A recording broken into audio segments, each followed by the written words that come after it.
Hello, so I'm Yusuke Suganuma from National Institute for Research Japan. So thank you very much for giving me opportunity to introduce our study. So today I'm going to talk about the degradation mechanism or process of the large-scale ice sheet since LGM based on the newly obtained sedimentary core from Lützow-Holm Bay here. Okay, so as you know, the inflow of circumpolar deep water plays a critical role in the current ice mass loss, and also it has been linked to the large-scale degradation since the LGM. On the other hand, recently, sea level rise since LGM is proposed as another trigger of the large-scale degradation of ice sheet. But however, the relative importance of these mechanisms remain uncertain. So to answer this question, we have been carried out a number of field expeditions in drowning moorland, East Antarctica. So today I'm going to talk about new data from Lützow Bay, but I will start from our previous data from inland, from here and here.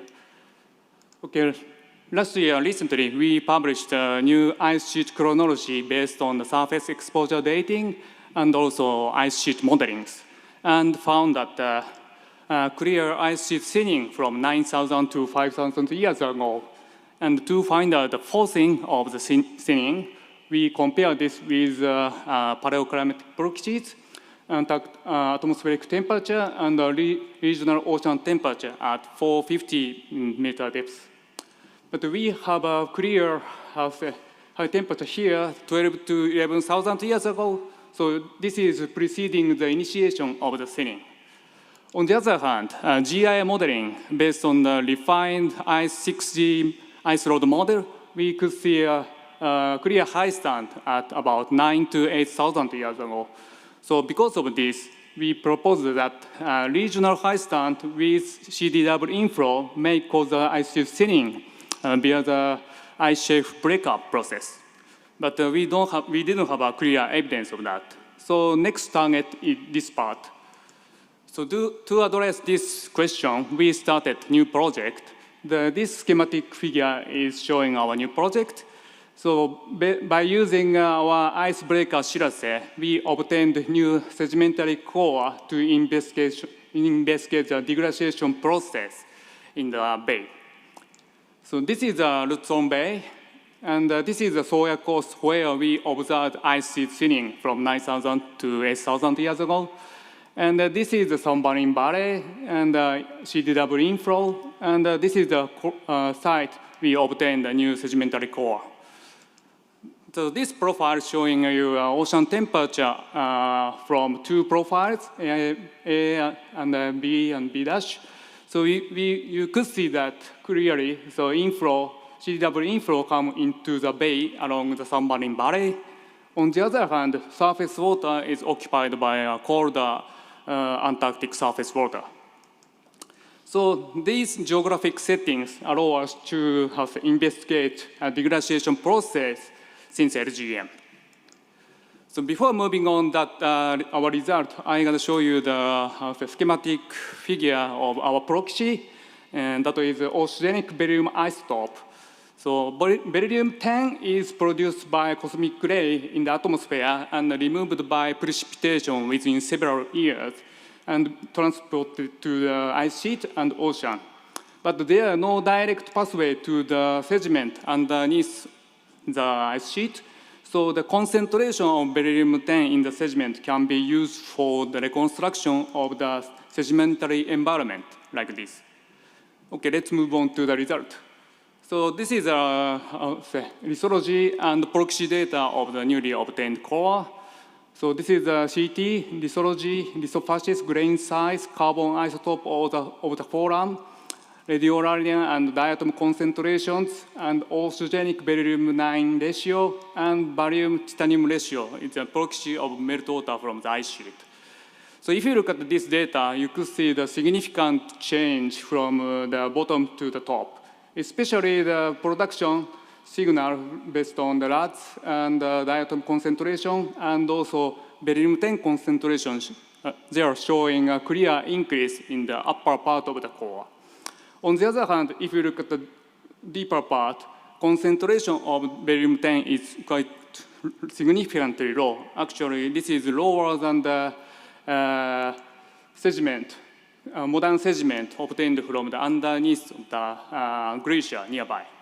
So based on these changes, so we can divide the lithology into 4 phases, and we interpreted this based on the review by Smith. So based on this interpretation, so the base of the here can be corrected into the condition here near grounding line, and the middle part is thought to be under the sea ice, and the upper portion seems to be here, sea ice condition. Under the ice shelf, and this is the sea ice condition, like this. Then if you look at this part, diamicton part is thought to represent the ice shelf breakup potentially, we are thinking. So to constrain the timing of the ice shelf breakup here, so we carried out a carbon-14 dating of forams and acid insoluble carbon. And we obtained this calibrated age based on the Bayesian statistics here. So if you look at this age, at least we could see that ice shelf breakup occurred at least no earlier than 9,000 years ago. Then if you look back our Cosmo data here, so the timing of the initiation of the ice thinning is thought to be about 9,000 years ago. So this is remarkably consistent each other. So I would say the ice shelf breakup at 9K in Lützow-Holm Bay caused the ice sheet thinning in Lützow-Holm Bay, Sawyer Coast, and also Droning Moorland. Okay, look at the ocean condition at that time. We carried out the carbon isotope measurement of the Horam, and this is data. So you could see that surface water was actually showing that CDW was intensified before the ice shelf breakup compared to after the ice shelf breakup based on the carbon isotope data. Then this is showing that stronger CDW inflow with regional high stand here based on the GI modeling most likely caused the ice shelf breakup and the following ice sheet thinning via the dynamic ice sheet thinning process like here, like this. So started here, then propagated to the inland. And then after the 5K, we had a GI re-advance because of the GI uplift. Okay, to address the final question, what caused the intensification of the CDW inflow, we carried out ocean modeling by using climatic model, MIROC, and also regional ocean sea ice model with the sea ice shelf component based on the collaboration with the modeling team. And we carried out 2 simulations. One is 9K condition with fresh water input. The amount of fresh water is 0.02 spectrap for 1,000 years into the Southern Ocean. And the other simulation is 9K condition without fresh water input, this one. So we could see slightly, but intensification of the CDW inflow here at the 9K condition with fresh water. And this figure showing a difference between 2, A minus B. So basically the water here is warmer than, so A condition, water temperature is warmer than B condition, means basically 9K condition with fresh water gives you the intensified CDW inflow.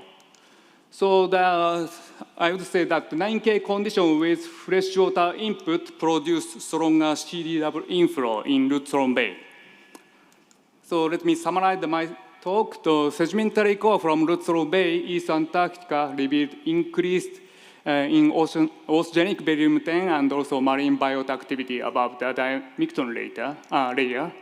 And a carbon isotope shift in plankton column indicate that the transition from CDW-dominated to ASW-dominated environment. And also, carbon-14 age suggests that intensified CDW inflow and the relative sea level peak at 9K lead the ice shelf breakup and the following ice sheet thinning. Then so important implication of our study is based on the modeling. So that suggests that the potential feedback mechanism for future increase meltwater and sea level might further intensify CDW leading ice shelf breakup and ice sheet thinning in the future. That's all. Thank you very much.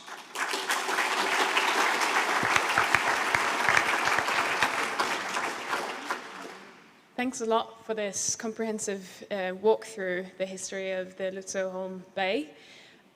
Are there any questions?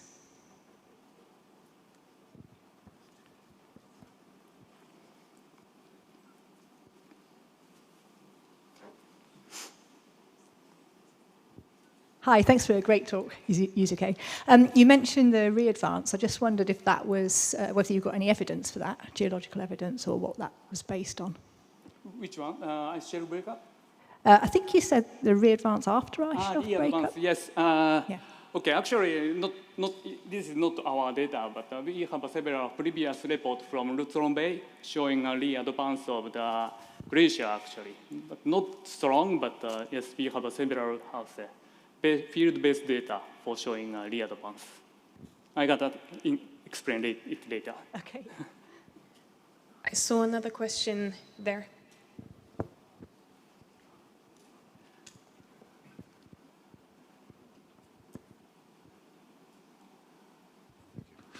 Because along the Droni-Mautland coast we have a lot of these rather small ice shelves, small catchments. What would you expect actually for the rest of this area, of this region, in terms of response to such a change? Would you expect something similar, or do you expect local changes or local differences so that this is a one of a kind maybe? And what would you suggest to investigate that further? Yes, this is a very good question. Actually, we don't have a clear answer to your question, but actually we observed large-scale ice sheet thinning in same timing across the Droni-Mautland, but we don't know. We don't have any good data from marine side except Lützow-Holm Bay. So next target will be the other part of Droni-Mautland in the coastal region. Maybe we could see a similar system, or I don't know. Thank you very much. Okay. So I have a question too. So very nice talk, beautiful data. I was kind of wondering about the CT scan, and you showed very nice evidence for the ice shelf breakup there. It looks quite similar to the grounding line proximal till. Are you seeing any sedimentologic differences between those two, or anything in the biostrat that's showing up? And lowermost part of the diamecton doesn't have any marine fossils, but the upper part, yes. So that is, I think, the difference of the lithology. That is answer for your question? I didn't catch it. You said, what's the difference between the upper and the lower? Yeah, upper has some micro fossils, but the lower doesn't. Thank you. I've seen a couple more questions, but I'm sure you'll answer more questions in the lunch break or later on. Please come to me. We're going to move on to the next speaker, who's Bianca Messina.